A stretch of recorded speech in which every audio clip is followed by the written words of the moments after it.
La loi Asile et Immigration définitivement adoptée à l'Assemblée nationale française. Je vais vous lire un article tiré du site lemonde.fr. Le texte controversé porté par le ministre de l'Intérieur, Gérard Collomb, a été approuvé définitivement avec 100 voix mercredi dernier. Les députés ont adopté définitivement le projet de loi Asile et Immigration mercredi 1er août 2018 par 100 voix pour et 25 contre.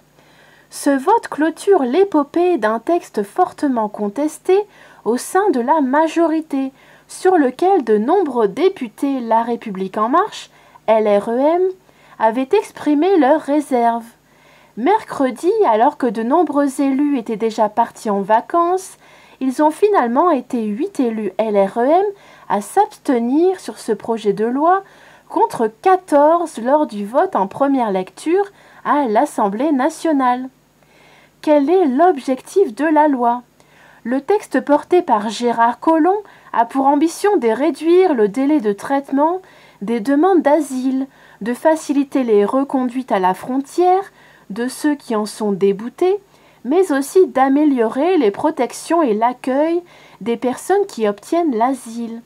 Celui-ci a suscité de fortes critiques. La gauche et une partie de la majorité ont dénoncé un texte, je cite, d'affichage et répressif, selon leurs mots, portant atteinte aux droits de ceux qui demandent l'asile. Quelles sont les modifications qui ont été apportées au texte? L'examen du texte par les deux assemblées a conduit à plusieurs ajouts, les députés ayant notamment veillé à rééquilibrer un texte dans le sens de l'accueil des demandeurs d'asile. Ils ont par exemple permis que ceux-ci puissent travailler dès 6 mois après le dépôt de leur demande, contre 9 auparavant. Ils ont aussi assoupli la notion de délit de solidarité. Les députés ne sont pas revenus sur un ajout majeur des sénateurs. La limitation du droit du sol sur l'île de Mayotte, par exemple.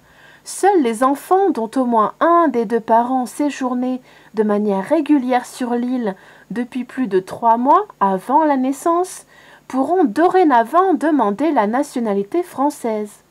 Cette disposition a crispé dans la majorité, conduisant notamment la députée LREM Ena Courik a voté contre le texte en deuxième lecture.